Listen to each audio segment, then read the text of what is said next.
this way with an Albert Einstein quote. It says, you can't solve the problems which exist today in the same mindset which created them. It means that what we've got to do, if we want to solve the problems of today, we've got to step out of our present way of thinking and look at a different way. So, case in point, in order to solve this previous solution, as the majority of people work within that confine of boxes there, we have to step outside of that box in order to find the solution. The answer lies outside of it, by going outside of the box. And that's where we're going to spend our time tonight. We're going to spend the vast majority of our time talking about things that are in the box, especially the way we look at philosophy and the way we do healthcare in this country today. But then, in order to look for the solution, we're going to find out the answers aren't in that box. In order to find the solution to that, we're going to have to step outside the box and look at it from a different angle. So that little puzzle seems appropriate to get an evening like this started, so that we can begin right away by stepping out of the box. I'm not here to offend anybody. I'm here to simply challenge. My personal search isn't to defend my degree or who I am. My personal search is for the truth. And as I continue to search for the truth to help more people to fulfill my personal purpose, mission, and destiny, I find myself spending a lot more time out of the standard way of thinking in order to look for the truth. And it comes down to this, as I mentioned, it's going to be a philosophy talk. Well, who wants to sit through a philosophy talk? That's kind of boring. But the truth of the matter is, we all have a philosophy. The majority of us have a philosophy that was given to us by the world. And we're going to look at what the world has to offer us and what their philosophy is saying, because truly our philosophies do lead to our beliefs, and our beliefs lead to our choices, and the choices lead to what we're committed to, and ultimately whatever we're committed to dictates our outcome. And it all starts with our philosophy. And if we don't examine our philosophies and where it came from, ultimately in the end, the world's going to give us theirs. So what we're going to do is we're going to do a real quick, and I'm going to really kind of skim through just a historical perspective about how it is that we got where we're at. Okay, back in the 1700s, the medical timeline is this. Back in the 1700s, a guy by the name of Isaac Newton came up with this philosophy based on the fact that the atom was the smallest unit of matter. You don't get any smaller than that. There's nothing smaller than an atom. That's the way that it was. Many of us were taught that very thing in school, that it was. And it really is the smallest unit of matter, but that piece of matter can be changed and influenced is what we're going to find out. But based on that fact that the atom is the smallest unit of matter, what was determined was this. We created a mechanistic philosophy, and within that, what happened is the medical system or science said, we'll take care of the body because it's a physical thing, made up of physical matter, which ultimately, when you get down to the smallest pieces, is simply atoms.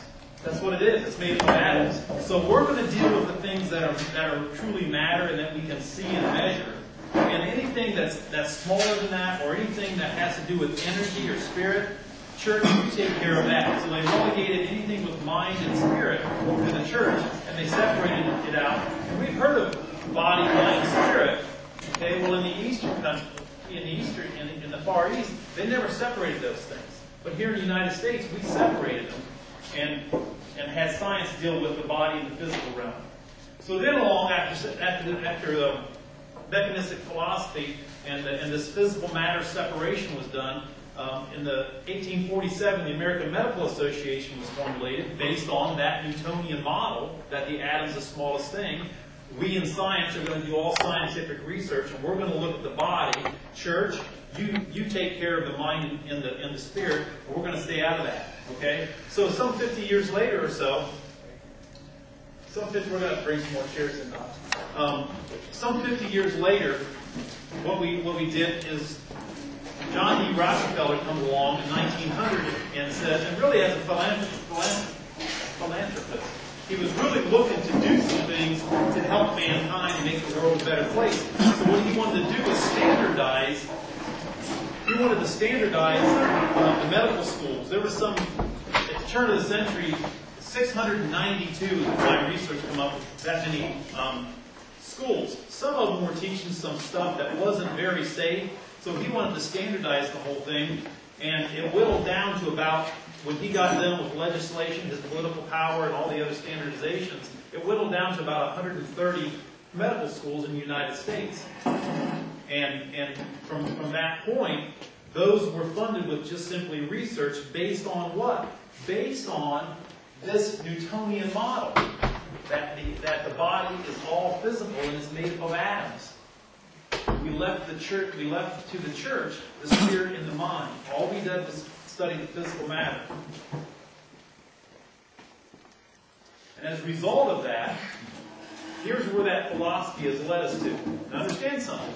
I'm not anti-medicine. Medicine is a wonderful thing. It can improve lifestyles temporarily, but if we're looking for health, the only way we're ever going to get to health is when we can get to the cause of the problem and eliminate as many medications as possible.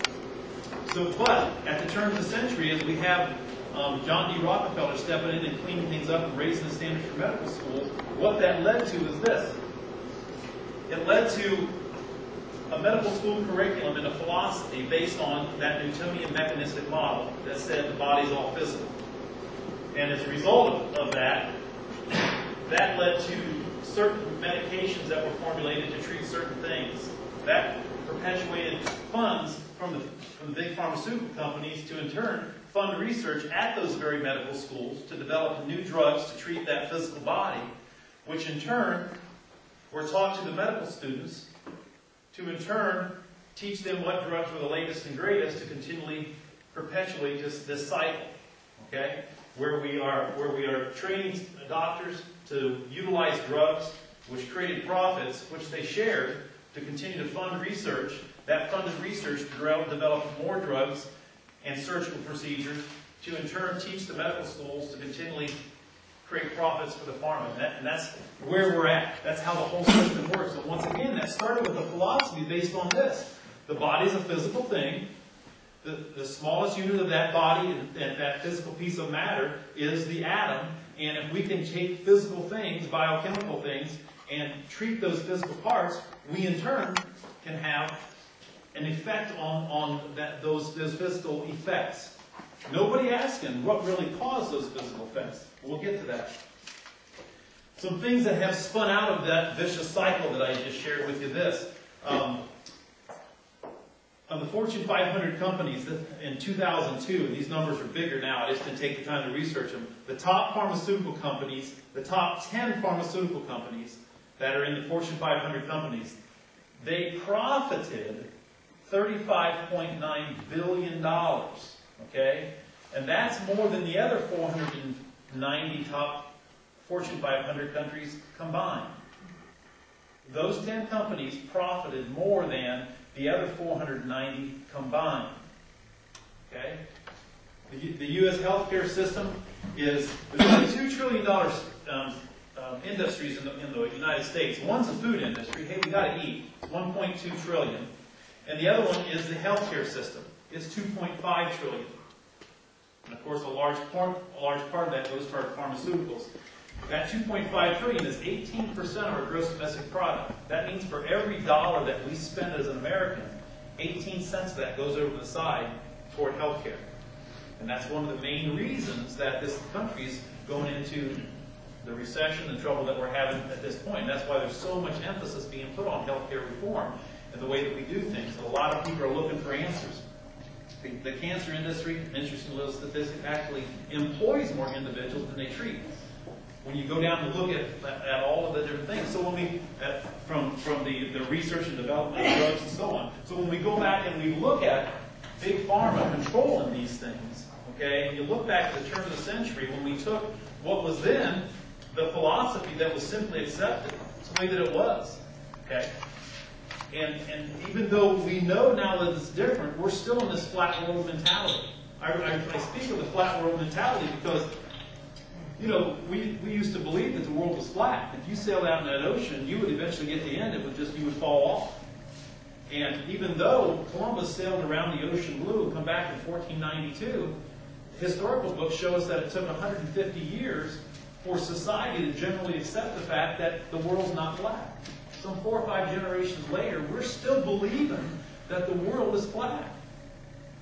Well, we're going to see, even though we've got a little better technology and we're living in the information age, we are still hanging on to a flat world mentality about the way that we do health and well-being. Because